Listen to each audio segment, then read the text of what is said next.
اعوذ باللہ من الشیطان الرجیم بسم اللہ الرحمن الرحیم والصلاة والسلام علی سید الانبیاء والمرسلین وعلی آلہ وصحابہ اہل بیتہ اجمعین۔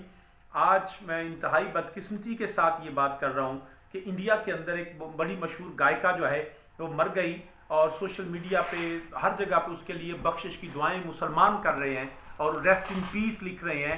یاد رکھیے، پہلے قرآن کریم کو سمجھ لیجئے کہ اسلام اس بارے میں کیا کہتا ہے۔ عبداللہ بن ابی منافقوں کا سردار تھا، وہ مر گیا۔ اس کے بیٹے کیونکہ صحابی رسول صلی اللہ علیہ وسلم تھے تو نبی دو عالم صلی اللہ علیہ وسلم نے اس کی دلجوئی کے لیے اپنا کرتا بھی عطا فرمایا اور اس کی نماز جنازہ بھی پڑھی۔ تو لوگوں نے اس سے استدلال کر لیا کہ جی سب جو ہے وہ کافر و منافق ہو تو اس کے لیے جائز ہے۔ یاد رکھیے، اس وقت تک یہ حکم نہیں آیا تھا۔ یہ آیت نمبر ہے آیت 80 سورہ توبہ کی۔ فرمایا رب ذوالجلال نے استغفر لهم او لا تستغفر لهم ان تستغفر لهم 70 مرة فلن يغفر الله لهم ذلك بانهم كفروا بالله ورسوله والله لا يهدي القوم الفاسقين۔ تم ان کی معافی چاہو یا نہ چاہو، اگر تم 70 بار ان کی معافی چاہو گے تو اللہ ہرگز انہیں نہیں بخشے گا۔ اس وقت تک جنازہ پڑھنے سے منع نہیں کیا گیا تھا، استغفار کرنے سے منع نہیں کیا گیا تھا، لیکن یہ بتا دیا گیا کہ وہ پھر بھی بخشے نہیں جائیں گے، اللہ ان کو معاف نہیں کرے گا، اس لیے کہ وہ اللہ اور اس کے رسول کے منکر ہوئے۔ ذالک بانہم کفروا باللہ ورسولہ۔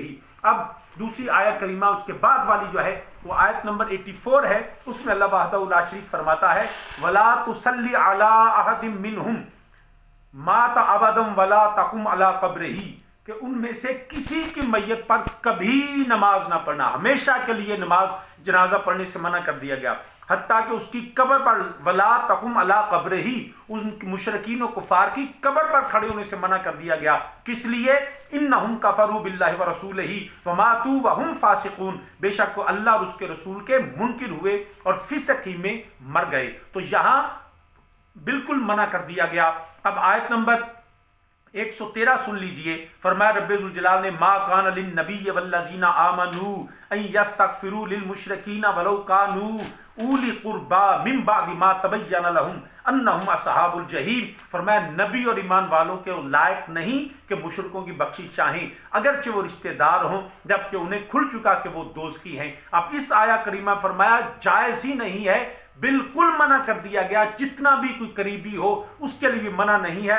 اگر ان کی موت یقینی کفر و شرک پہ ہے تو ان کے لیے بخشش کی دعا کرنا، ان کے لیے نماز جنازہ پڑھنا، یہ بالکل اسلام میں قرآن کریم کی اس آیات کریمہ سے کبھی بھی جائز نہیں ہے۔ یاد رکھیے گا، اگر کوئی لاعلمی سے یہ الفاظ لکھ رہا ہے، اس کی بخشش کی دعا، کسی کافر و مشرک کی بخشش کی دعا کر رہا ہے یا اس کے لیے ریسٹ ان پیس لکھ رہا ہے، اس کے وہ کبھی ریسٹ ان پیس نہیں ہوگا، وہ امن میں سلامتی میں نہیں ہوگا۔ یہ اللہ کا وعدہ مومنوں کے ساتھ ہے۔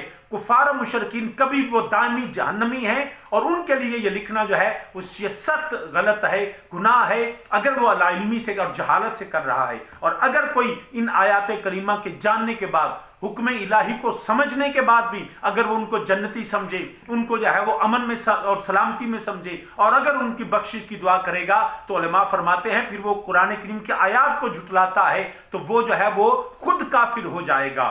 اس لیے یہ بات سمجھ لیجئے کہ یہ کہہ دینا کہ وہ رحمان و رحیم رب ہے، وہ بخشی دے گا، اللہ اپنے وعدے کا پکا ہے۔ اس کا حکم ہے کہ میں یقینی کافر و مشرک کو کبھی نہیں بخشوں گا اگر اس حال میں وہ مر گیا۔